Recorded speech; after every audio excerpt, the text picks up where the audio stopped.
अस्सलाम वालेकुम everyone, welcome back to my YouTube channel. आज का लेक्चर है mental health nursing 6th semester quick revision series में यूनिट 2 को स्टार्ट कर रहे हैं, tools of psychiatric nursing. Unit 1 already upload है चैनल पे, सो बगैर देर किए स्टार्ट करते हैं। फर्स्ट नंबर स्लाइड है, उसमें है objectives, therapeutic communication and therapeutic relationships, जिसमें डिस्कस करेंगे the significance of communication skills in mental health setting. Second है describe techniques that facilitate or impede therapeutic communication in mental health setting. Third number point है demonstrate use of therapeutic self while dealing with client with mental health problems in selected settings. So friends, next slide है therapeutic communication. Introduction. Therapeutic communication is a collection of techniques that prioritize physical, mental, emotional well-being of patient. So friends, therapeutic communication basically होता क्या है? ये collection of techniques होती हैं जो कि prioritise करती है किस चीज़ को? Physical, mental, emotional wellbeing of patients को।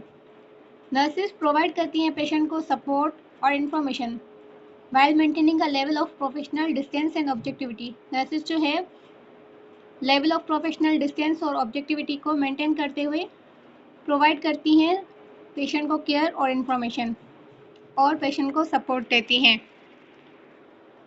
नेक्स्ट स्लाइड है therapeutic communication in mental health nursing.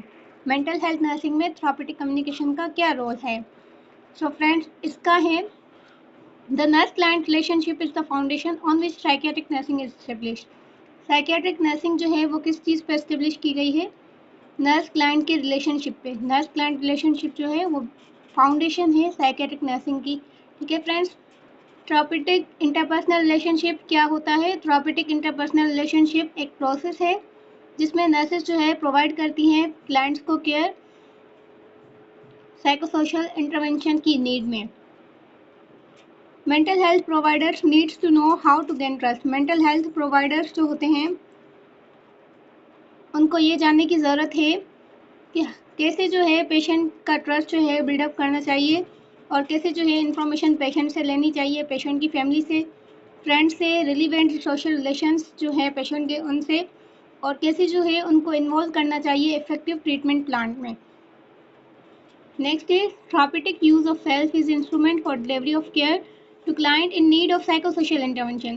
Psychosocial intervention की नीड में डिलीवरी ऑफ केयर जो है एक थेराप्यूटिक यूज ऑफ सेल्फ एक इंस्ट्रूमेंट की तरह काम करता है जो कि डिलीवरी ऑफ केयर देता है क्लाइंट को इन need of psychosocial intervention. Interpersonal communication techniques क्या होती हैं? इंटरपर्सनल कम्युनिकेशन टेक्निक्स जो होती हैं ये टूल्स होते हैं साइकोसोशल इंटरवेंशन के। नेक्स्ट स्लाइड है therapeutic nurse client relationship. Nurse client relationship जो होता है, therapeutic relationships are goal oriented and directed at learning and growth promotion. Friends, goal oriented क्या होता है? Mean having purpose. Goal oriented का मतलब होता है उसका पर्पस होता है। क्या पर्पस होता है? To heal, to improve, to cope. और ये जो है प्रमोट करती है, क्या प्रमोट करती है? थेराप्यूटिक रिलेशनशिप प्रमोट करता है लर्निंग को एंड ग्रोथ को प्रमोट करता है, emotionally, mentally and physically. Next है थेराप्यूटिक यूज ऑफ सेल्फ। इसकी डेफिनेशन क्या है? Ability to use one's personality, अपनी पर्सनैलिटी को यूज करते हुए, अपनी पर्सनैलिटी को कॉन्शियसली यूज करते हुए, फुल अवेयरनेस के साथ यूज करते हुए, ताकि स्ट्रक्चरल नर्सिंग इंटरवेंशन को इस्टेब्लिश किया जा सके। नेक्स्ट है nurses must positive self awareness. Nurses को सेल्फ अवेयरनेस होनी चाहिए, सेल्फ अंडरस्टैंडिंग, फिलोसॉफिकल बिलीफ होना चाहिए life, death and overall human condition के लिए, for effective therapeutic use of self के लिए। अब इसमें क्या आ जाता है? सेल्फ अंडरस्टैंडिंग में होता है knowing how to react in a situation. किसी सिचुएशन में कैसे रिएक्ट करना है, ये होता है self understanding. Good values and belief में क्या आ जाता है? गुड वैल्यूज एंड बिलीफ में लाइफ के अबाउट, सिचुएशंस के अबाउट, इलनेस के अबाउट जानना। और ये क्यों ज़रूरी होता है? बिकॉज ये जो होती हैं ये अफेक्ट करती हैं, हम जब पेशेंट को ट्रीट करते हैं, नर्सेज जब पेशेंट को ट्रीट करती हैं, तो ये सारी चीज़ें जो होती हैं, ये सारी qualities, self awareness, self understanding, philosophical belief, ये सारे जो होते हैं अफेक्ट करते हैं पेशेंट के ट्रीटमेंट के दौरान। इसका बेसिकली जो मतलब होता है ये होता है कि आप जो है पेशेंट को ट्रीट करते हो तो आप कैसे ट्रीट करते हो, क्योंकि सेल्फ अंडरस्टैंडिंग होना, सेल्फ अवेयरनेस होना, गुड वैल्यूज़ एंड बिलीव्स होना, ये जो होता है इम्पैक्ट करता है पेशेंट को ट्रीटमेंट में। नेक्स्ट स्लाइड है context of therapeutic communication. Therapeutic communication के कॉन्टेक्स्ट कौन कौन से हैं? फर्स्ट नंबर पे है वैल्यूज़, एटीट्यूड्स एंड बिलीव्स। अब यहाँ पे एग्जाम्पल दिया गया है, attitudes of prejudice are express through negative stereotyping. So friends, इसका मतलब है प्रीजुडिस जो होता है, प्री का मतलब पहले, जुडिस मीन्स जज करना, मतलब विदाउट किसी को जाने हम जो है उसको देखते ही जज करें, तो ये जो है नेगेटिव स्टीरियोटाइपिंग में आ जाता है। प्रीजुडिस वाली सोच अक्सर नेगेटिव स्टीरियोटाइपिंग के थ्रू दिखाई जाती है। और नेगेटिव स्टीरियोटाइप होता क्या है? किसी ग्रुप के बारे में जनरल नेगेटिव लेबल लगाना। नेक्स्ट है कल्चर और religion. Cultural mores, norms, ideas, customs provide the basis for ways of thinking. उसके बाद है सोशल स्टेटस। सोशल स्टेटस मतलब किसी बंदे का हाई स्टेटस होता है, किसी का लोअर सोशल स्टेटस होता है। फ्रेंड्स, हाई स्टेटस पीपल ज़्यादा मोर कॉन्फिडेंट एक्ट करते हैं या फिर डोमिनेंट एक्ट करते हैं as compare to individual consider to be of lower social status. और उसके बाद आ जाता है जेंडर। जेंडर जो है कैसे इम्पेक्ट करता है थेराप्यूटिक कम्युनिकेशन पे, जिसमें मस्कुलाइन एंड फेमिनाइन गेस्चर्स आ जाते हैं, मतलब मेल और फीमेल दोनों जो है, मेल एंड फीमेल दोनों जो है डिफरेंटली कम्युनिकेट करते हैं, दोनों की बॉडी लैंग्वेज एंड टोन बहुत ही डिफरेंट होती है। उसके बाद आ जाता है एज और डेवलपमेंटल लेवल। एज और डेवलपमेंटल लेवल में देखा जाए तो इन्फ्लुएंस होती है ये डेवलपमेंटल लेवल कम्युनिकेशन पे इन्फ्लुएंस करती है। कैसे? क्योंकि जो एडोलिसेंस होते हैं वो वर्ड्स यूज़ करते हैं कूल, एवसम एंड और भी वर्ड्स जो हैं ये यूज़ करते हैं, जबकि बड़े जो होते हैं वो ऐसे वर्ड्स यूज़ नहीं करते। हर किसी का डिफरेंट होता है एज के हिसाब से। उसके बाद आ जाता है इन्वायरमेंट। अगर इन्वायरमेंट का देखा जाए तो यहाँ पे कम्युनिकेशन जो हम करते हैं वो इन्वायरमेंट में करते हैं। अगर क्वाइट इन्वायरमेंट होगा तो बेटर कम्युनिकेशन होगी, और अगर नॉइज़ होगा, गौर शोर होगा तो क्या होगा? अंडरस्टैंड करना मुश्किल हो जाएगा, सही से कम्युनिकेशन नहीं हो पाएगी। अब है non verbal communication. Non verbal communication में बॉडी लैंग्वेज आ जाती है। Components of so friends, components of non verbal communication में आ जाता है physical appearance and dress, body movement and posture, touch, facial expression, eye behaviour, vocal cues और para languages. So friends, vocal cues और para languages क्या होती है? Non word sounds होते हैं स्पीच के, जैसे कि टोन या फिर पिच या फिर वॉल्यूम। ये क्या करती हैं? ये हेल्प करती हैं एक्सप्रेस करने में किस चीज़ को? मीनिंग को एंड इमोशंस को। सो फ्रेंड्स, अब है यूजिंग साइलेंस। यूजिंग साइलेंस में क्या आ जाता है? पेशेंट को अलो करना कि वो जो है खुद से टॉक करे, मतलब कि अपनी फीलिंग्स को एक्सप्रेस करे, थिंक करे सही से। अगर आप क्वाइट रहेंगी और पेशेंट को बोलने देंगी तो पेशेंट जो है सही से थिंक कर पाएगा और एक्सप्रेस कर पाएगा फीलिंग को। उसके बाद है एक्सेप्टिंग, कि पेशेंट जो है वो जो भी बात करे, जो भी बोले उसको एक्सेप्ट करना। ये जो है क्या शो करता है? ये रेस्पेक्ट शो करता है और अंडरस्टैंड करता है पेशेंट को, जैसे कि कहना कि आई अंडरस्टैंड। फ्रेंड्स, अब है गिविंग रिकग्निशन। गिविंग रिकग्निशन में क्या होता है? एक्नॉलेजिंग होता है और इंडिकेटिंग अवेयरनेस। इसमें क्या होता है? पेशेंट की बात को नोट करना और उसे दिखाना कि आप अवेयर हो उसके बारे में। ये दिखाना कि आपने नोट किया है तो ये इंडिकेट करता है किस चीज़ को? अवेयरनेस को इंडिकेट करता है। और किसी चीज़ को मानना या फिर एक्सेप्ट करना, ये जो है एक्नॉलेज कहलाता है। उसके बाद है ऑफरिंग सेल्फ। ऑफरिंग सेल्फ का मतलब होता है बीइंग अवेलेबल एंड प्रेजेंट होना, उनके लिए हर वक्त प्रेजेंट रहना। मेकिंग वन सेल्फ अवेलेबल, अपने आप को उनके लिए अवेलेबल रखना। उसके बाद है गिविंग ब्रॉड ओपनिंग्स। ये जो है अलो करता है क्लाइंट को टॉपिक सेलेक्ट करने में। इसमें ये होता है कि पेशेंट को चूज़ करने देना कि वो किस बारे में बात करना चाहता है। उसके बाद है ऑफरिंग जनरल लीड्स। ये जो है इनकरेज करती है क्लाइंट को कि वो अपनी बात को कंटिन्यू रखे। तो जैसे गो ऑन बोलना या फिर टेल मी मोर, ये जो है ऑफरिंग जनरल लीड्स वर्ड्स हैं। उसके बाद है placing the event in time और सीक्वेंस। ये क्या करता है, क्लेरिफाई करता है relationship of events in time. इसमें क्या होता है, पेशेंट की हेल्प होती है कि वो जो है एक्सप्लेन कर सके इवेंट्स को क्लियरली। जैसे एग्जांपल में है डिड दिस हैपन बिफोर और आफ्टर यू पेन स्टार्टेड, कि तुम्हारे पेन स्टार्ट होने से पहले ये वाला इवेंट हुआ या फिर बाद में। तो ऐसे होता है placing the event in time और सीक्वेंस। उसके बाद है मेकिंग ऑब्जर्वेशंस। ऑब्जर्वेशंस में क्या होता है, ये कहना कि what you notice, saying what you notice. इसका मतलब होता है जो भी आपने ऑब्जर्व किया या परसीव किया तो उसको आप वर्बलाइज करोगे। जैसे आपने जो भी ऑब्जर्व किया तो आप बोल रहे हो you look tired today. Next slide पे आते हैं। उसके बाद है इनकरेजिंग डिस्क्रिप्शन ऑफ परसेप्शन। इसमें ये कहेंगे क्लाइंट को कि तुम्हें जो भी परसीव हो रहा है, जो भी महसूस हो रहा है या जो भी दिखने में आ रहा है, तुम उसके बारे में बताओ। आस्किंग क्लाइंट टू वर्बलाइज, वो चीज़ बताओ जो तुम्हें परसीव हो रही है। उसके बाद है इनकरेजिंग कंपेरिजन।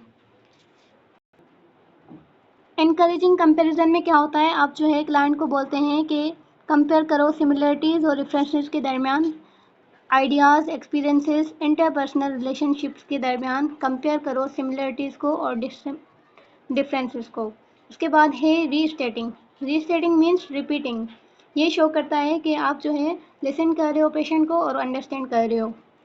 रीस्टेटिंग में क्या आ जाता है, let's clients know whether an expressed statement has or has not been understood, कि आपने उसकी एक्सप्रेस्ड स्टेटमेंट समझी या नहीं समझी।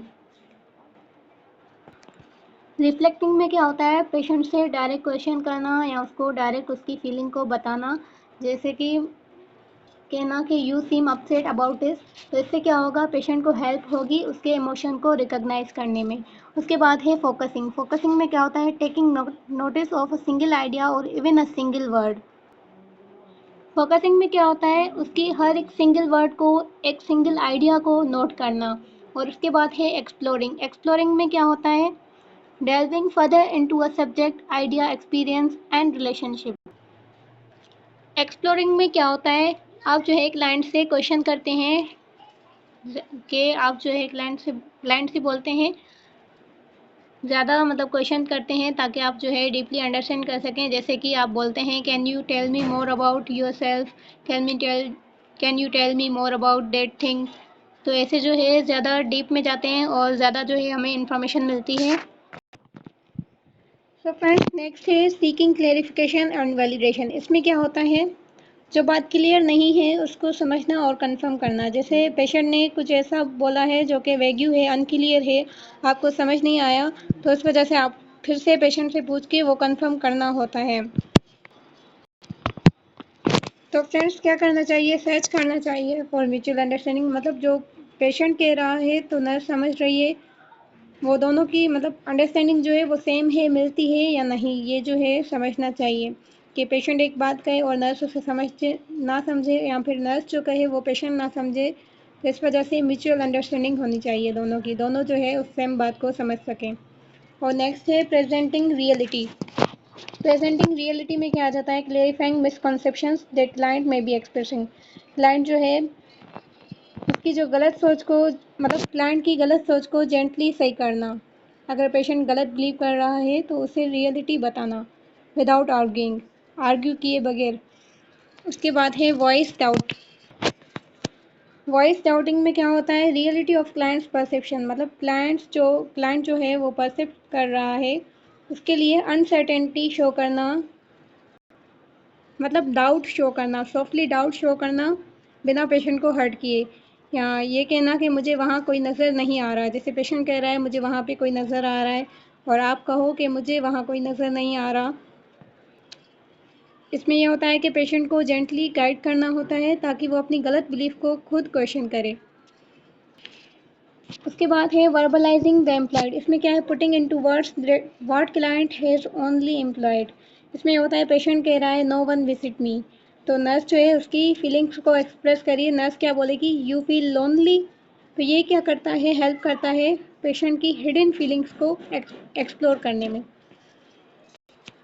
मतलब इसमें क्या होता है, पेशेंट जो होता है वो अपनी एक्चुअल फीलिंग को नहीं दिखा पाता, तो वो वर्ड्स में बोलता है, फिर उस वर्ड्स को कन्वर्ट करते हैं, हिडन फीलिंग्स को कन्वर्ट करते हैं, एक्सप्रेस करते हैं। ठीक है, वो कौन करता है? एक्सप्रेस नर्स करती है। नेक्स्ट है attempting to translate words into feelings.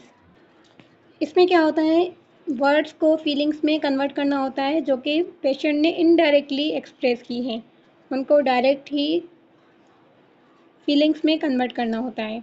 उसके बाद है फार्मुलेटिंग प्लान ऑफ एक्शन। अब फ्रेंड्स, प्लान ऑफ एक्शन में क्या करेंगे? सॉल्यूशन निकालेंगे प्रॉब्लम का, पेशेंट के साथ मिलकर प्लान बनाना कि प्रॉब्लम को कैसे हैंडल करना है। और उसके बाद इसका एग्जांपल आ जाता है, जैसे कि पेशेंट कहता है मुझे बहुत गुस्सा आता है, तो नर्स कहती है जब आपको गुस्सा आए तो हम डीप ब्रीदिंग करेंगे या फिर थोड़ा वॉक करेंगे। प्लान ऑफ एक्शन का बेसिक क्या होता है, मतलब प्रॉब्लम हो प्लस में उसका सॉल्यूशन हो, तो ये होता है plan of action. So friends, अब है listening to the patient. Listening to the patient में क्या आ जाता है? To listen actively is to be attentive. मतलब जब आप एक्टिवली लिसन करते हैं तो आप जो है अटेंटिव होते हैं कि क्लाइंट जो है क्या बोल रहा है, वर्बली हो या फिर non verbally. Several non verbal behaviours have been defined to facilitate active listening. Attentive listening को फैसिलिटेट करने के लिए बहुत सारे डिज़ाइन किए गए हैं नॉन वर्बल बिहेवियर्स, जैसे कि उसके लिए नमूना दिया गया है सोलर। तो इसमें एस जो है इसका मतलब होता है sit squarely facing the client, squarely बैठे डायरेक्टली क्लाइंट से, मतलब रुजू करें फेस पेशेंट डायरेक्टली। और ऑब्जर्व, ओ से होता है observe, observe in open posture रखें। और उसके बाद है एल, एल जो होता है lean forward toward the patient. Lean forward का मतलब होता है आप जो है इंटरेस्ट शो कर रहे हैं, मतलब आप पेशेंट को एक्टिवली लिसन कर रहे हैं, आप उसकी बातों में इंटरेस्टेड हैं। और ई का मतलब होता है establish eye contact. Eye contact से क्या होता है? अटेंशन होती है, shows attention. Eye contact shows attention. और नेक्स्ट है रिलैक्स। आर से रिलैक्स होता है, इसका मतलब स्टे काम एंड कंफर्टेबल। उसके बाद है प्रोसेस रिकॉर्डिंग, और जो भी इस दौरान हुआ उस सारे को रिकॉर्ड करना होता है। Written reports of verbal interaction with clients. Client के साथ जो भी वर्बल इंटरेक्शन हुई उसकी रिटन रिपोर्ट्स होनी चाहिए। A means for nurse to analyse the content and pattern of interaction. ये जो होता है, नर्स बाद में इसी कंटेंट को एनालाइज कर सकती है और उसके पैटर्न के साथ इंटरेक्ट कर सकती है। और learning tool for professional development, ये जो प्रोसेस रिकॉर्डिंग होता है एक लर्निंग टूल होता है प्रोफेशनल डेवलपमेंट के लिए। सो फ्रेंड्स, प्रोसेस रिकॉर्डिंग जो होते हैं वो क्या करते हैं? हेल्प करते हैं नर्सिस को एनालाइज कम्युनिकेशन को एनालाइज करने में हेल्प करते हैं, स्किल्स को इम्प्रूव करने में हेल्प करते हैं, और लर्निंग एंड ट्रेनिंग के लिए ये जो है प्रोसेस रिकॉर्डिंग्स यूज़ होते हैं। सो फ्रेंड्स, जो भी स्लाइड्स अभी तक हमने कवर की उसकी फाइनल समरी ये है। थेरापेटिक रिलेशनशिप वो क्या करता है? नर्स प्लस पेशेंट का हीलिंग की तरफ एक कदम होता है, ट्रस्ट बिल्डिंग की तरफ। नर्स जो है ट्रस्ट बिल्डिंग के लिए, पेशेंट को हील करने के लिए थेरापेटिक रिलेशनशिप को इस्टेब्लिश करती है। उसके बाद है थेरापेटिक यूज़ ऑफ सेल्फ। ये क्या करता है? Using your personality to help patients. Patient को हेल्प करने के लिए आप अपनी पर्सनैलिटी यूज़ करते हैं। उसके बाद है कॉन्टेक्स्ट। कॉन्टेक्स्ट क्या होता है? वो चीज़ें जो कि जैसे कि कल्चर, एज, बिलीव्स जो कि कम्युनिकेशन पे अफेक्ट करें। और टेक्निक्स होती हैं कम्युनिकेशन की जिनको हम टूल्स कहते हैं, जैसे कि साइलेंस, लिसनिंग, इनकरेजिंग। तो ये जो है कम्युनिकेशन को बेटर करते हैं। ये था पार्ट 1 यूनिट 2 का। यूनिट 2 के 3 पार्ट्स हैं टोटल, तो अभी हम सेकंड पार्ट को स्टार्ट करने जा रहे हैं। सो फ्रेंड्स, ये है पार्ट 2, यूनिट 2 का पार्ट 2 है। इसके ऑब्जेक्टिव्स हैं मेंटल स्टेटस एग्जामिनेशन को डिस्कस करना, discuss nature, purpose, process of mental health assessment, begin to analyze clinical findings, indicate mental health problems in selected clients. तो फ्रेंड्स, नेक्स्ट पेज पे है mental status examination. Mental status examination क्या होता है? ये एक सिस्टमेटिक वे है describe करने का पेशेंट की मेंटल स्टेट को, किस टाइम पे जब आप साइकेट्रिक असेसमेंट कर रहे होते हैं उस टाइम। नेक्स्ट स्लाइड है नेमोनिक एसेप्टिक जो है एक नेमोनिक है जो कि components of mental status examination को याद करने में हेल्प करता है। सो फ्रेंड्स, ए से अपीयरेंस है, एस से स्पीच, ई से इमोशन, इमोशन में क्या देखते हैं, मूड एंड अफेक्ट देखते हैं। परसेप्शन, परसेप्शन में क्या देखते हैं, auditory visual hallucination. Thought content में अगर कहा जाए तो suicidal, homicidal ideation and process, insight and judgement and cognition. ये सारे जो हैं क्या है, नेमोनिक एसेप्टिक एक नेमोनिक है और ये सारे जो हैं कंपोनेंट्स हैं मेंटल हेल्थ एग्जामिनेशन के। Appearance, speech, emotion, perception, thought content, insight and judgement, cognition. Next page पे आते हैं अपीयरेंस एंड बिहेवियर। अपीयरेंस और बिहेवियर क्या होता है।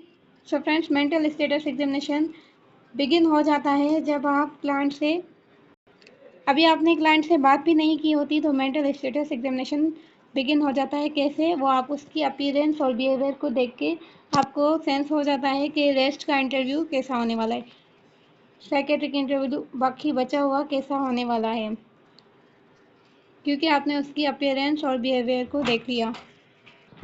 सो फ्रेंड्स, नेक्स्ट है descriptors of appearance include. Appearance की डिस्क्रिप्टर्स कौन से होते हैं, मूवमेंट एंड गेट। मूवमेंट देखते हैं और गेट देखते हैं। इसमें क्या देखते हैं, अनयूजुअल मूवमेंट्स देखते हैं कि पेशेंट जो है उसमें कोई अनयूजुअल मूवमेंट तो नहीं। गेट एबनॉर्मलिटी, टिक्स या फिर साइकोमोटर एजिटेशन, रिटार्डेशन, ट्रेमर या फिर इफेक्ट, तो कोई साइड इफेक्ट नहीं मेडिसिन का। और उसके बाद है अपीयरेंस। अपीयरेंस में क्या करेंगे, नोट करेंगे पोस्चर को, क्लोथ्स को, ग्रूमिंग को, क्लीनलीनेस को, कि वो मतलब साफ़ सुथरा है, उसकी क्लोथिंग स्टाइल कैसा है और उसका पोस्चर जो है वो कैसा है। और ये भी देखेंगे कि उसकी रिस्ट पे या लेग्स पर कोई कट वगैरह तो नहीं, सेल्फ हार्म का कोई एविडेंस तो नहीं। और उसकी सिग्निफिकेंट वेट लॉस देखेंगे जिसको केचिक्सिया कहा जाता है। साइन ऑफ फिजिकल इंजरी देखेंगे जैसे कि डोमेस्टिक अब्यूज़ या फिर involvement in violent situation. Next page है अपीयरेंस एंड बिहेवियर में देखते हैं बिहेवियर को। बिहेवियर में क्या देखेंगे, मैनर्स देखेंगे, गेस्चर्स, एक्सप्रेशंस देखेंगे, eye contact, ability to follow commands, request, compulsions. और उसके बाद है एटीट्यूड। एटीट्यूड में क्या देखते हैं, कोऑपरेटिव है पेशेंट या हॉस्टाइल है, ओपन है, सीक्रेटिव है, सस्पिशियस है, एपैथेटिक है। एपैथेटिक मतलब लॉस ऑफ इंटरेस्ट बोलते हैं, लॉस ऑफ इंटरेस्ट बोलें या फिर इमोशन लेस बोलें, एपैथेटिक। और उसके बाद है इजीली डिस्ट्रैक्टेड या फिर फोकस्ड है या फिर डिफेंसिव है। एटीट्यूड में ये सारी चीज़ें देखते हैं। और उसके बाद है level of consciousness. Level of consciousness में क्या देखेंगे, पेशेंट जो है वो विजिलेंट है। विजिलेंट का मतलब होता है एक्टिव या फिर अलर्ट। अलर्ट आगे लिखा हुआ है कि पेशेंट जो है विजिलेंट है, अलर्ट है या फिर ड्राउजी है। लिथार्जिक मतलब कि थका हुआ है। स्ट्यूपर है, स्ट्यूपर का मतलब होता है अनकॉन्शियस या फिर सेमी कॉन्शियस। एस्लीप यानी कि सोया हुआ है। कोमाटोज है यानी कि कोमा में है पेशेंट, या फिर पेशेंट कंफ्यूज है या फ्लक्चुएटिंग है। ये जो है लेवल ऑफ कॉन्शियसनेस में देखते हैं। और उसके बाद है you may want quick ask about orientation. Orientation के अबाउट जल्दी से उनसे पूछेंगे what is your full name. और उसके बाद पूछेंगे व्हाट आर वी एट, हम जो है कौन सी जगह पर हैं, फ्लोर पे हैं, बिल्डिंग कौन सी है या फिर सिटी कौन सा है, कंट्री कौन सा है, ये सारी चीज़ें पूछेंगे। उसके बाद है what is full date today, आज की डेट क्या है, जिसमें date, month, year, day of week, season of the year, ये सारी चीज़ें पूछेंगे। अपीयरेंस और बिहेवियर में आ जाता है ये लेवल ऑफ कॉन्शियसनेस। और क्या देखेंगे, is the report good, fair और bad. Is the report good, fair और बैड। रिपोर्ट देखेंगे क्या वो गुड है, फेयर है या फिर ख़राब है, या पेशेंट जो है आप पे ट्रस्ट करता है और क्या उसका आपके साथ गुड कनेक्शन या फिर गुड रिलेशनशिप है। नेक्स्ट स्लाइड है स्पीच के बारे में। स्पीच में हम असेस करते हैं क्वांटिटी ऑफ स्पीच को, कि ये जो है टॉकेटिव है, ज़्यादा बोलता है, स्पॉन्टेनियस है मतलब खुद से बोलने लग जाता है, एक्सपेंसिव है मतलब ज़्यादा बोलता है, पॉजिटी है। पॉजिटी मीन्स कि बोलते बोलते बीच में पॉज ले लेना। या फिर पॉवर्टी ऑफ स्पीच है। पॉवर्टी ऑफ स्पीच मतलब वेरी लिटिल इज सेड, मतलब वो मतलब बहुत ही कम बोलता है। और उसके बाद आ जाता है रेट ऑफ स्पीच में देखेंगे फास्ट बोलता है, स्लो बोलता है, नॉर्मल बोलता है या फिर प्रेशराइज। उसके बाद वॉल्यूम देखेंगे, वॉल्यूम में टोन आ जाता है, लाउड है या सॉफ्ट है, मोनोटोन है, वीक है या स्ट्रॉन्ग है। फ्लुएंसी और रिदम देखें तो क्या उसका मतलब स्लर्ड है फ्लुएंसी, या क्लियर है, या हेजिटेंट है, या फिर गुड आर्टिकुलेशन है, या फिर एफेजिक है। एफेजिक का मतलब वो बोल नहीं पा रहा। रेस्पॉन्स लेटेंसी, इसमें क्या देखेंगे, how long does it take patient to respond. Response latency में देखेंगे कि जब हमने क्वेश्चन किया तो पेशेंट को कितना टाइम लगा रेस्पॉन्ड करने में। नेक्स्ट स्लाइड है इमोशन। इमोशन जो होता है, इमोशन में दो चीज़ें आ जाती हैं, अफेक्ट और मूड। अफेक्ट जो होता है वो मोमेंट्री होता है, शॉर्ट टर्म होता है, जैसे कि वेदर। और मूड जो होता है वो प्रोलॉन्ग इमोशन होता है, जैसे कि क्लाइमेट। मूड जो होता है वो क्लाइमेट है, अफेक्ट जो होता है वो वेदर है। इमोशन जो है उसमें टू चीज़ें आ जाती हैं, मूड और अफेक्ट आ जाता है। मूड जो है, mood is how the patient subjectively tells you. Mood जो है वो सब्जेक्टिव डेटा होता है कि पेशेंट हमें बताता है कि मैं कैसा फील कर रहा हूँ। जैसे आपने पेशेंट से पूछा हाउ आर यू फीलिंग, या फिर हाउ इज़ योर मूड। और अफेक्ट में क्या होता है, आप ऑब्जेक्टिवली ऑब्जर्व करते हैं। ये जो अफेक्ट होता है ये ऑब्जेक्टिव डेटा होता है, आप खुद ऑब्जर्व कर रहे होते हैं कि उसका जो मूड है वो कैसा है, उसका जो इमोशन है वो कैसा है। इसमें हम क्या देखते हैं, patient affects to current situation. अभी जो करंट सिचुएशन है उसके अकॉर्डिंग पेशेंट का अफेक्ट जो है अप्रोप्रिएट है या नहीं है। अदर डिस्क्रिप्टर, अफेक्ट को कौन से डिस्क्रिप्टर्स जो है डिफाइन करते हैं। अब हम क्या देखेंगे, जो हम ऑब्जर्व करेंगे अफेक्ट में, फ्लक्चुएशंस इन अफेक्ट, क्या वो लेबल है, विन है या फिर एक्सपेंसिव है।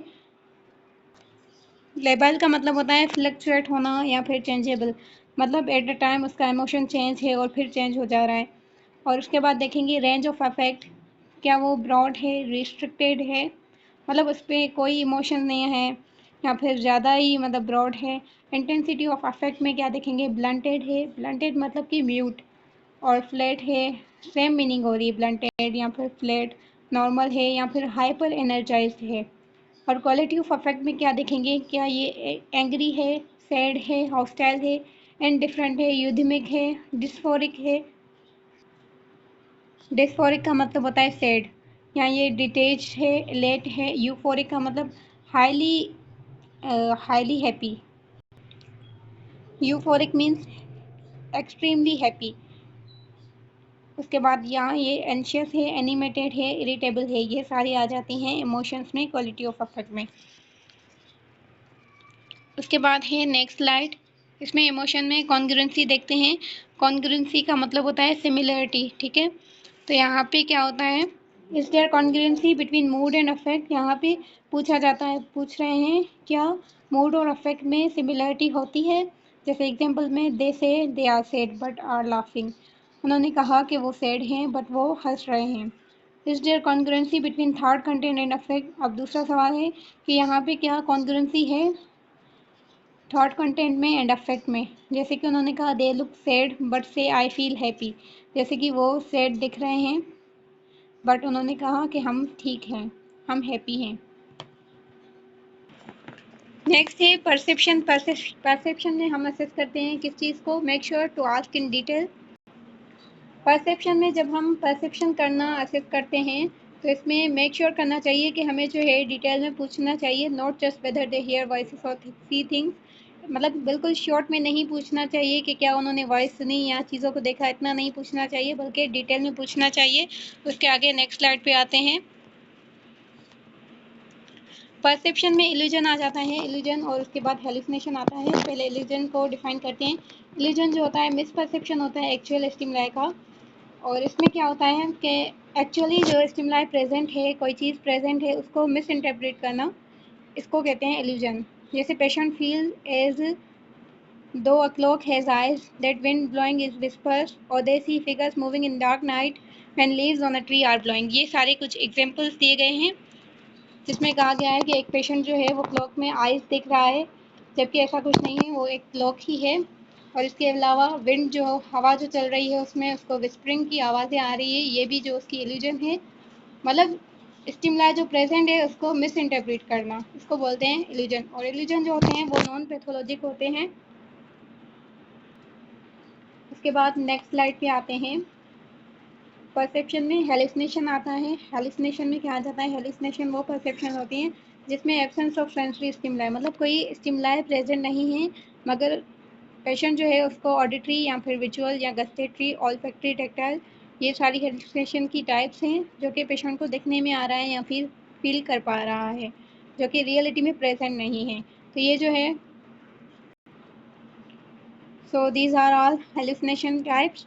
और इसमें जो two most commonly ask in psychiatry में जो दो मोस्ट कॉमनली टाइप पूछे जाते हैं वो होता है ऑडिटरी एंड विजुअल। तो अब ऑडिटरी पढ़ते हैं। ऑडिटरी में क्या होता है? पेशेंट जो होता है उनको, पेशेंट को वॉइसेस सुनने में आती हैं जो कि मौजूद नहीं होती। आर द वॉइसेस मेल और फीमेल? इसमें हम क्वेश्चन कर सकते हैं कि क्या वो वॉइसेस जो है मेल की हैं या फीमेल की हैं। क्या वो वॉइसेस आर द वॉइसेस और पीपल दे नो और दे आर अनफेमिलियर? तो ये भी पूछेंगे कि वो जो वॉइसेस सुन रहे हैं या फिर पीपल को देख रहे हैं, क्या वो उनको जानते हैं या फिर अनफेमिलियर हैं उनसे। तो ऐसे कुछ सवाल करते हैं। नेक्स्ट स्लाइड पे आते हैं। Visual hallucination. विजुअल हेलुसिनेशन में क्या होते हैं? ये जो है साइकेट्रिक भी हो सकता है, न्यूरोलॉजिकल भी हो सकता है, और and it is important to understand what exactly is occurring. और इसमें ये अंडरस्टैंड करना बहुत इंपॉर्टेंट होता है कि एग्जैक्टली हो क्या रहा है। ठीक है। Visual hallucination should prompt more detail neurological history and exam. Visual hallucination के लिए मोर डिटेल न्यूरोलॉजिकल हिस्ट्री और एग्जाम चाहिए होता है। और अब देखा जाए तो माइग्रेन्स जो होते हैं, migraine are the most common single cause of visual hallucination and illusion. तो ये जो है इंपॉर्टेंट पॉइंट है एग्जाम रिलेटेड। माइग्रेन्स जो है मोस्ट कॉमन सिंगल काज है विजुअल हेलुसिनेशन का एंड इल्यूजन का। Visual phenomena can also be reported as visual hallucination. Visual phenomena जो है उसको विजुअल हेलुसिनेशन भी रिपोर्ट किया गया है। और फ्रेंड्स उसके अलावा है हेलुसिनेशन जो है मूड कॉन्ग्रेंट भी हो सकता है और मूड इनकॉन्ग्रेंट भी हो सकता है। मूड कॉन्ग्रेंट में क्या है? यहाँ पे कहा जा रहा है एक डिप्रेस पेशेंट है जिसको सुनने में आवाज़ें आ रही हैं जो कि उसको सुसाइड की तरफ मजबूर कर रही हैं कि वो सुसाइड करे। और मूड इनकॉन्ग्रेंट में क्या आ जाता है? एक पेशेंट है शिज़ोफ्रेनिया का जिसको वॉइसेस सुनने में आ रही हैं और वो वॉइसेस जो है उसे कामनेस फील करवाती हैं और सूथिंग, मतलब वो वॉइसेस जो होती हैं वो काम वाली होती हैं और सूथिंग वाली होती हैं जो कि उसको राहत देती हैं। सो फ्रेंड्स नेक्स्ट है thought content. Thought content assess करते वक्त क्या कंसीडर करना चाहिए? Totality of your conversation with the patient. Patient के साथ जो भी बातचीत हुई उसकी टोटलिटी को कंसीडर किया जाता है कि क्या क्या कहा गया जस्ट एज इम्पोर्टेंटली और क्या नहीं कहा गया। और थॉट कंटेंट में क्या आ जाता है? डेल्यूजन्स आ जाते हैं। डेल्यूजन्स जो होते हैं वो फिक्स्ड फॉल्स बिलीव्स होते हैं। ये जो है अनशेकेबल बिलीव्स होते हैं। भले आप उनके सामने एविडेंस रखते मगर वो कहेंगे जो मैंने कह दिया वो सच है, मतलब वो उनका जो बिलीव है कोई उनके बिलीव को अनशेक, मतलब वो शेक ही नहीं कर सकता कोई भी उनके बिलीव को। अनशेकेबल बिलीव्स होते हैं and despite the fact there is no logical support for it. और जबकि वो जो चीज़ बता रहे होते हैं उनकी कोई लॉजिकल सपोर्ट भी नहीं होती। डेलिजेंस जो होते हैं वो एरोटोमेनिक होते हैं, ग्रैंडियस होते हैं, जेलिसी होती हैं, पर्सिक्यूटरी एंड सोमेटिक थीम्स। ये सारी जो हैं डेलिजेंस की टाइप्स हैं। फ्रेंड्स अब है thought form process. Thought form process में क्या आ जाता है? जब हम थॉट फॉर्म प्रोसेस को असेस करते हैं तो हम अपने आप से पूछते हैं व्हाट इज़ लॉजिक। यहाँ पे लॉजिक क्या है, रिलीवेंस क्या है, ऑर्गेनाइजेशन क्या है, फ्लो क्या है and coherence of thought in response to question during interview. ठीक है। तो थॉट प्रोसेस जो होता है उसको कैसे डिस्क्राइब करते हैं? लीनियर है या गोल डायरेक्टेड है, सर्कमटेंशियल है और इनडायरेक्ट है। सर्कमटेंशियल का मतलब होता है इनडायरेक्ट। वो कैसे? जैसे सर्कमटेंशियल में पेशेंट जो है वो डिटेल टॉक करता है और उसके बाद बहुत ज़्यादा बातें करने के बाद वो जाके पॉइंट पे आता है। कौन सी पॉइंट पे आता है? जहाँ से टॉक स्टार्ट हुई थी। तो इसको बोलते हैं इनडायरेक्ट। और फ्रेंड्स टेंजेंशियल में क्या आ जाता है? टेंजेंशियल में इसको लेटरल भी कहा जाता है। इसमें क्या होता है कि पेशेंट जो है डिटेल टॉक करने के बाद भी मेन पॉइंट पे नहीं आता, मतलब उससे जो सवाल किया जाता है उसका जवाब नहीं देता बल्कि बहुत ज़्यादा डिटेल एक्सप्लेनेशन बताने के बाद मेन पॉइंट पे आता ही नहीं। और नेक्स्ट है इनकोहेरेंट। इनकोहेरेंट को डिसजॉइंट भी कहा जाता है, डिसजॉइंट। और उसके बाद है फ्लाइट ऑफ आइडियाज़। वो जो भी आइडिया देगा तो एक आइडिया पे कंटिन्यू नहीं रहेगा, वो फ्लाइट ऑफ आइडियाज़ करेगा, मतलब एक बात करते करते दूसरी पे जंप कर जाएगा। तो ये होते हैं फ्लाइट ऑफ आइडियाज़, और वो आपस में कनेक्ट भी नहीं होते, उनका आपस में उन आइडियाज़ का आपस में कोई रिलेशनशिप नहीं होता। और उसके बाद है थॉट ब्लॉकिंग। थॉट ब्लॉकिंग में क्या होता है, मतलब बोलते बोलते रुक जाना कि जैसे उसकी थॉट ही ब्लॉक हो गई हो। और नेक्स्ट है परसिवरेशन। और फ्रेंड्स, परसिवरेशन में क्या होता है, परसिवरेशन में अगर हम क्वेश्चन करते हैं पेशेंट से, तो पेशेंट क्या करता है, रिपीट करता है आंसर ऑफ प्रीवियस क्वेश्चन। जो हमने प्रीवियस क्वेश्चन किया था उसके आंसर को रिपीट करता है, जब हम उससे न्यू क्वेश्चन भी करें तब भी। तो फ्रेंड्स, अब है लूज एसोसिएशन। ये भी जो है किसकी तरह है, ये भी फ्लाइट ऑफ आइडियाज़ की तरह है। इसमें क्या होता है, डिस्टर्बेंस हो जाती है थिंकिंग में, इन विच आइडियाज़ जो होते हैं शिफ्ट हो जाते हैं वन से, एक से मतलब दूसरी की तरफ, और उन आइडियाज़ के दरमियान कोई भी कनेक्शन नहीं होता। और नेक्स्ट है वर्ड सलाद। वर्ड सलाद में क्या होता है, वर्ड सलाद जो है severe form of disorganised speech है, जो कि मीनिंगलेस होती है और उसमें मिक्स्ड वर्ड्स होते हैं। आई होप आपको लेक्चर समझ आ गया होगा। अच्छा फ्रेंड्स, नेक्स्ट है when assessing insight ask yourself. जब हम जो है इनसाइट को असेस करते हैं तो हमें क्या पूछना चाहिए अपने आप से कि क्या पेशेंट जो है, what is patient's understanding of world around them and their illness.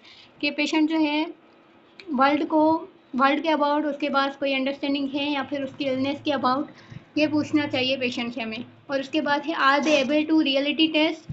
क्या वो रियलिटी को एक्सेप्ट करते हैं। Are they able to see the situation as it really is. क्या वो उस सिचुएशन को मतलब वो उस सिचुएशन को एक्सेप्ट करते हैं जैसे कि वो सिचुएशन दिख रही है। Are they help seeking. क्या पेशेंट जो है हेल्प ले रहे हैं या फिर हेल्प को रिजेक्ट कर रहे हैं। इंसाइट जो होती है वो दो तरह की होती है, पुअर होती है और फेयर होती है। पुअर में क्या है, पेशेंट में be incomplete Daniel of their symptoms and diagnosis. मतलब पेशेंट जो है वो कंप्लीट डिनाई करेगा कि मुझे जो है कोई सिम्टम्स नहीं है, और मतलब कोई भी डायग्नोस, मतलब मैं बीमार नहीं हूँ या मैं फिर मुझे कोई मतलब दिमागी इशू नहीं है। देयर में भी सम स्लाइट अवेयरनेस, मतलब यहाँ पे कोई स्लाइट अवेयरनेस होती है, मगर वो एक्सेप्ट करने से, मतलब वो डिजीज़ को एक्सेप्ट नहीं करता, मगर वो यहाँ पे थोड़ा स्लाइट अवेयरनेस होती है उसके पास। और फेयर में क्या होता है, पेशेंट जो होता है अपने सिम्टम्स को अंडरस्टैंड करता है, डायग्नोस करता है, क्योंकि वो इंटेलेक्चुअल होता है और पेपर पे देख के वो डायग्नोस पढ़ता है, सिम्टम्स को अंडरस्टैंड करता है, but fail to understand it emotionally. But वो इमोशनली अंडरस्टैंड नहीं कर पाता और fully grasp the impact of it on your life, या फिर उसको फुली ग्रेस्प भी नहीं कर पाता, इस वजह से उसकी लाइफ पे इम्पैक्ट पड़ता है। उसके बाद है इंसाइट जो होती है वो गुड भी होती है, एक्सीलेंट भी होती है, ओवरऑल गुड इंटेलेक्चुअल भी होती है, emotional understanding of their symptoms and difficulties. Symptoms और डिफ़िकल्टीज़ को अच्छे से इमोशनली अंडरस्टैंड करना, इंटेलेक्चुअली वो गुड होता है। पेशेंट जो होता है एक्यूटली अवेयर होता है अपने सिम्टम्स के बारे में, इलनेस के बारे में, and also of their own limitations and strength. Their symptoms are likely to be in remission and they know when to reach out for help and when to rely on themselves। और ये जानते हैं वो कि कब जो है help के लिए सीख करना चाहिए और कब जो है मतलब उसकी तरफ जाना चाहिए। फ्रेंड्स, नेक्स्ट है कॉग्निशन। कॉग्निशन में क्या देखते हैं, if you are concern about cognition, तो आप स्टार्ट बाय आस्किंग पेशेंट से क्या पूछें, if they know the date, location of where they are and their name. अगर आप उनकी कॉग्निशन चेक करना चाहते हैं तो आप पेशेंट से पूछेंगे कि आज कौन सी डेट है, आप कौन सी लोकेशन पे हैं और आपका नाम क्या है। Also ask about education level, education के बारे में भी पूछेंगे, and what the persons baseline cognition and intellectual function में भी। एजुकेशन के बारे में पूछ के हमें ये पता चल सकता है कि पर्सन की baseline cognition and intellectual function क्या हो सकता है, मतलब एजुकेशन से कितना रिलेटेड है। नेक्स्ट है जजमेंट। जजमेंट में क्या होता है, what have the patient's recent actions been, मतलब पेशेंट के अभी जो रिसेंट एक्शंस हुए हैं वो क्या, मतलब क्या थे, क्या एक्शंस पेशेंट ने परफॉर्म किए हैं रिसेंटली। और नेक्स्ट है have they done anything to put themselves or other at harm, क्या उसने अपने आप को या फिर दूसरों को नुकसान पहुंचाया है, ये देखेंगे। Are they behaving in a way that is motivated by perceptual disturbances or paranoia, क्या वो इस वे में बिहेव कर रहे हैं जो कि मोटिवेटेड होता है परसेप्चुअल डिस्टर्बेंसेस से। What is your confidence in the patients decision making, और आपका कॉन्फिडेंस क्या है पेशेंट की डिसीजन मेकिंग में। जजमेंट जो है उसको डिस्क्राइब किया जाता है इम्पेयर्ड, पुअर, गुड। इम्पेयर्ड में क्या होता है, individual who are acutely intoxicated. Impaired में मतलब पेशेंट जो होते हैं वो एक्यूटली इंटॉक्सिकेटेड होते हैं। पुअर में क्या होता है, कॉन्टेक्स्ट ऑफ अक्यूट साइकोसिस इन शिज़ोफ्रेनिया और डिमेंशिया, इसमें उसकी लॉस ऑफ मेमोरी भी होती है। और गुड में क्या होता है, पेशेंट इज़ अवेयर, पेशेंट जो होता है वो अवेयर होता है और डिसीजन ले सकता है, और वो जो है in a way that does not put them और अदर्स इन हार्म, वो इस वे में डिसीजन लेता है कि वो दूसरों को और अपने आप को खतरे में नहीं डालता। Keep in mind there is no formal way of describing judgement, या आप माइंड में रख लें कि यहाँ पे कोई भी फॉर्मल वे ऑफ जजमेंट को डिस्क्राइब करने का कोई भी फॉर्मल वे नहीं है। एंड इवन द डिस्क्रिप्टर्स में वेरी अमंग क्लिनिशियन, और डिस्क्रिप्टर्स जो होती हैं, डिस्क्रिप्शंस जो होती हैं क्लिनिशियन के दरमियान वेरी करती हैं, डिफरेंट होती हैं जजमेंट की। Friends, purpose of mental status examination क्या होता है? पर्पस क्या होता है मेंटल स्टेटस एग्जामिनेशन का? ये डिटरमाइन करना कि कौन सी लेवल पे कॉन्शियसनेस जो है इम्पेयर्ड हुई थी, कौन सी लेवल पे कॉन्शियसनेस इम्पेयर्ड है।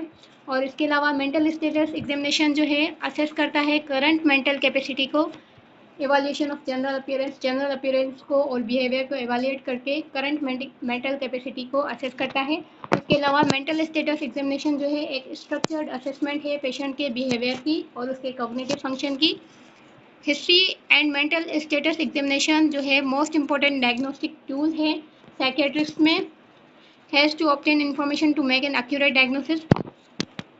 यानी कि हिस्ट्री और मेंटल स्टेटस एग्जामिनेशन जो है वो बहुत ही इम्पोर्टेंट डायग्नोस्टिक टूल है साइकेट्री में, जो जिसकी वजह से इंफॉर्मेशन ऑब्टेन होती है एक्यूरेट डायग्नोसिस बनाने के लिए। नेक्स्ट है before and after the aseptic. Aseptic के पहले और बाद में क्या करना चाहिए? बिफोर क्या करना चाहिए? तो पहले जो है मेंटल स्टेटस एग्जामिनेशन स्टार्ट करने से पहले क्या करना चाहिए? इंट्रोडक्शन करना चाहिए, state name, position, ask for patient preferred name, wash hands, explain what is mental status examination and obtain consent, मतलब पेशेंट से परमिशन लेनी चाहिए, ऑब्टेन करना चाहिए consent, any questions from patient से कोई क्वेश्चन हो, ये सारे जो है बिफोर के हैं। आफ्टर की बात क्या, आफ्टर में क्या करेंगे? थैंक द पेशेंट, यानी कि मेंटल स्टेटस एग्जामिनेशन होने के बाद क्या करेंगे? पेशेंट को थैंक करेंगे, conclude and summarise the findings, any question from the patient, wash your hands, thank you and goodbye. ये था यूनिट 2 का पार्ट 2। अब है यूनिट 2 का पार्ट 3। तो अभी वीडियो जो है ज़्यादा लंबी हो गई है, मगर मैं चाह रही हूँ कि इसी वीडियो में कवर हो जाए पार्ट 3 भी, क्योंकि अगर इसी वीडियो में कवर नहीं किया तो नेक्स्ट वीडियो नहीं आएगी पार्ट 3 की, क्योंकि एग्जाम्स बहुत ही करीब हैं। सो डेट्स वाई इसी वीडियो में कवर करूँगी। सो फ्रेंड्स, पार्ट 3 को जल्दी जल्दी कवर करेंगे। ऑब्जेक्टिव्स हैं पार्ट 3 के: self awareness, define self awareness, establish relationship between self awareness and development of therapeutic relationship in mental health setting. So next slide है। सेल्फ अवेयरनेस में क्या आ जाता है? बिलीव्स आ जाते हैं, desires, personality, feelings, characters, dislikes, motivations, qualities, perceptions, ये सारी चीज़ें जो है सेल्फ अवेयरनेस में आ जाती हैं। नेक्स्ट स्लाइड की आते हैं। How self aware are you, ये सारा उसको सेल्फ अवेयर को शो कर रहा है। सेल्फ अवेयर पर्सन कैसा होता है? गुड अंडरस्टैंडिंग होनी चाहिए, know their strength and weakness, open to feedback, introspective and self accepting होना चाहिए, इंट्रोस्पेक्टिव होना चाहिए एंड सेल्फ एक्सेप्टिंग होना चाहिए। तो ये जो है सारी क्वालिटीज़ हैं किसकी? A self aware person. तो फ्रेंड्स, अब है सेल्फ अवेयरनेस होती क्या है? Self awareness is the ability to perceive, understand the things that make you who you are as an individual, कि आप एज ए इंडिविजुअल आप कौन हैं, including your personality, actions, values, believes, emotions, thoughts, ये सारे क्या होते हैं? सेल्फ अवेयरनेस में आ जाते हैं। ये है सेल्फ अवेयरनेस की definition: ability to perceive and understand the things that make you who you are as an individual, कि आप एज ए इंडिविजुअल कौन हैं, जिसमें आपकी पर्सनैलिटी, एक्शंस, वैल्यूज, बिलीव्स आ जाते हैं, इमोशंस एंड थॉट्स आ जाती हैं। नेक्स्ट है essentially it is psychological state. ये जो है एक साइकोलॉजिकल स्टेट है in which the self become focus of attention, जिसमें सेल्फ जो है वो फोकस ऑफ अटेंशन होती है। नेक्स्ट स्लाइड पे आते हैं। नेक्स्ट स्लाइड है self awareness and therapeutic relationship. Self awareness जो है one of the most important component है नर्स क्लाइंट रिलेशनशिप का। नर्स जो है ज़्यादा टाइम स्पेंड करती है पेशेंट के साथ as compare to any other health care professional. So awareness is considered an important tool of develop therapeutic relationship with the client. So इस वजह से नर्सिस का जो तो इस वजह से नर्सेज और पेशेंट्स का जो इम्पोर्टेंट टूल है वो है थेरापेटिक रिलेशनशिप। सेल्फ अवेयरनेस जो है इम्पोर्टेंट होती है पर्सनल ग्रोथ के लिए। It helps individual to manage self, अपने आप को मैनेज करना और इम्प्रूव करना परफॉर्मेंस को। और ये हेल्प करता है सेटिंग अप्रोप्रिएट एंड रियलिस्टिक गोल बनाने में और अप्रोप्रिएट करने में सेट करता है, हेल्प करता है career and managing personal life stressors को, मतलब अपनी जो पर्सनल लाइफ स्ट्रेस होती हैं उनको मैनेज करने में हेल्प करता है। नेक्स्ट है when we lack self awareness skill, जब हमारे पास सेल्फ अवेयरनेस स्किल नहीं होंगे then we tend to make the same mistakes, तब हम सेम मिस्टेक्स करते रहेंगे और same obstacles over and over हमारे पास आएंगे। But when we know where our unique strength and limitation lies, but जब हम जानेंगे कि हमारी यूनिक स्ट्रेंथ जो है, हमारी ताकत जो है और हमारी लिमिटेशन कहाँ पे लाया करती हैं, तब हम जो है betterly equipped to face challenges, तो हम जो है इजीली चैलेंजेस को फेस कर पाएंगे, प्रॉब्लम्स को सॉल्व कर पाएंगे, बैटल्स को चूज कर पाएंगे, डिसीजंस बना सकेंगे और प्रिडिक्ट कर सकेंगे outcome of the those decisions. Next slide है self awareness is always discuss. Self awareness जो होती है हमेशा डिस्कस की जाती है एंड कंसीडर किया गया है सेल्फ अवेयरनेस को most important and essential aspect of professional nurse. In addition, with the insight that this will lead to competency in provision of high quality nursing care and finally greater satisfaction in a client care। जब nurse के पास self awareness होगी तो वो जो है ज़्यादा confident होगी, ज़्यादा कॉम्पिटेंट होगी और हाई क्वालिटी केयर प्रोवाइड करेगी नर्स पेशेंट को, और उस वजह से पेशेंट भी जो होंगे सेटिस्फाई होंगे। नेक्स्ट है इवेंचुअली सेल्फ अवेयरनेस जो होता है use of self assessment to analyse and guide behaviour in genuine way में एनालाइज करना होता है। सेल्फ असेसमेंट क्या होता है, एनालाइज करना होता है और गाइड करना होता है अपने बिहेवियर को जेन्युइन वे में, जिसकी वजह से नर्सेस इनेबल होती हैं ऐसे एनवायरनमेंट को क्रिएट करने में जहाँ पे इंटरपर्सनल रिलेशनशिप पेशेंट के साथ प्रमोट हो सकें। It helps in recovery process. Self awareness जो होती है ये हेल्प करती है रिकवरी प्रोसेस में by providing therapeutic environment. Next है थेरापेटिक कम्युनिकेशन इंपॉर्टेंट होती है एंड क्रिटिकल स्किल होती है नर्सिंग प्रैक्टिस में। And importance of therapeutic communication can never be under estimate in nursing. Therapeutic communication की इंपॉर्टेंस जो है उसको कभी भी नर्सिंग में अंडर एस्टिमेट नहीं किया गया। ये ओनली स्किल है जो कि नर्सिस को हेल्प करता है पेशेंट को केयर प्रोवाइड करने में इन अ होलिस्टिक मैनर। इसी प्रोसेस की वजह से नर्सेस जो होती हैं वो इंटरेक्ट कर सकती हैं क्लाइंट के साथ और प्रोवाइड कर सकती हैं therapeutic environment of caring and healing. Next slide है therapeutic relationship is a reliable predictor of patient outcome in mainstream psychiatric care. So friends यहाँ पे जो वर्ड है रिलायबल प्रिडिक्टर का मतलब होता है कि हमें बताता है how the patient will improve, कि पेशेंट जो है कैसे इम्प्रूव करेगा।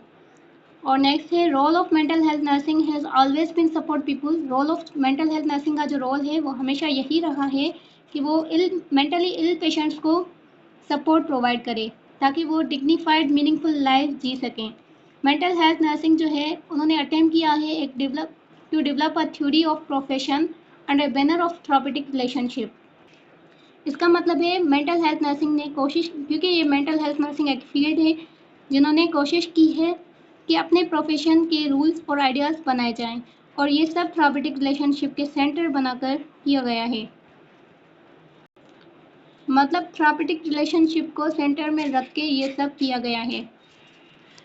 इससे जो है क्या मतलब होता है कि थेरापेटिक रिलेशनशिप जो है एक मेन इम्पोर्टेंट है साइकियाट्रिक नर्सिंग में। थेरापेटिक रिलेशनशिप जो है कोर ऑफ प्रैक्टिस है, फंडामेंटल एलिमेंट है मेंटल हेल्थ केयर का। मेंटली इल पेशेंट के साथ वर्किंग में it is important for nurses to be aware of him और हर सेल्फ। जब मेंटली इल पेशेंट के साथ वर्क कर रही होती हैं नर्सेस, यानी कि उनको केयर प्रोवाइड कर रही होती हैं, तो उस टाइम ये इम्पोर्टेंट है कि नर्सेस को अवेयरनेस होनी चाहिए अपने बारे में। The degree of therapeutic use she makes of self is based on acknowledge and understanding of own feelings and behavior।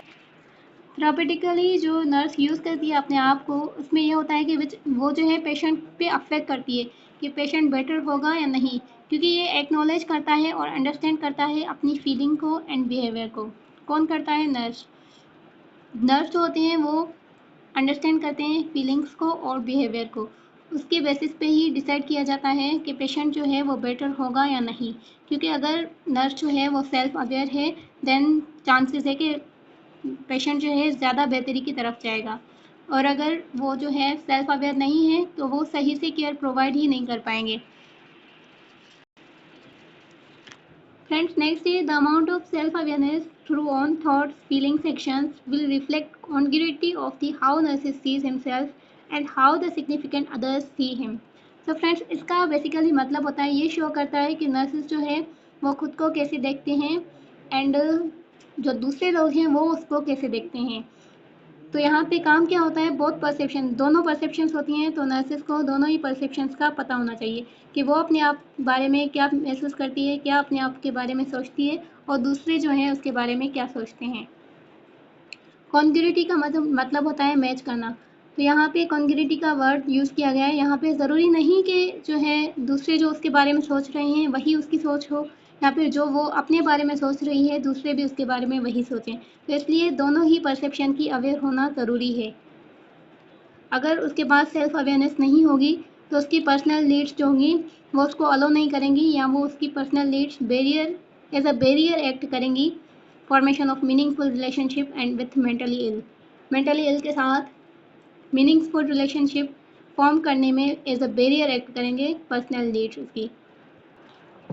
So friends, ये है final slide. If the nurse is not aware of himself और her self, अगर nurse जो है उसको अपने बारे में कुछ पता नहीं है तो he she cannot be aware of what goes wrong, तो उनको ये भी पता नहीं चलेगा कि क्या जो है गलत हो रहा है in his her relationships with others, be they patients और कलीग्स। तो उनके रिलेशनशिप में दूसरों के साथ वो कैसे हैं, पेशेंट के साथ कैसे हैं और कलीग्स के साथ कैसे हैं, तो जो भी रॉन्ग हो रहा होगा उनके साथ उसके बारे में भी उनको पता नहीं होगा अगर नर्सिस जो है अवेयर नहीं है, सेल्फ अवेयर नहीं है। सो फ्रेंड्स, यहाँ पे एंड होती हैं हमारी स्लाइड्स। उम्मीद है कि लेक्चर आपको पसंद आया होगा। अल्लाह हाफिज़, मिलते हैं नेक्स्ट वीडियो में।